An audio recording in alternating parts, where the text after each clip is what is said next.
He was born with an I'm ready to die mentality.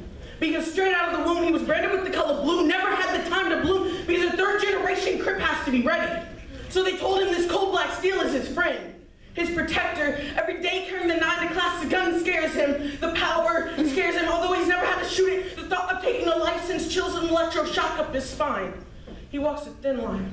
One side balancing his school life, straight A's would have been a doctor, patching up bullet holes of kids who have seen the same things he has. At home, a gangster who doesn't care, learned to hide the person he wants to be the person he is forced to be. Was always picked on by members of the gang, telling me he was never fully committed. But even though gangbanging wouldn't have been his first choice in life, he loved his family, so accepted the challenge to prove what he was made of. It started with jumping members of rival gangs, simple stuff, but then it got tough. Holding store owners at gunpoint, and the point was to test him, and he was passing, but the last thing was a little over his limits, because it was his cousin.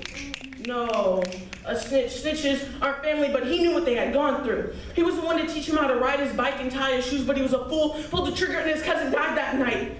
And he wasn't allowed to feel bad because gangsters like him don't feel bad for anyone, especially an enemy, but this was family. And the pressure kept building him inside of him, and he snapped.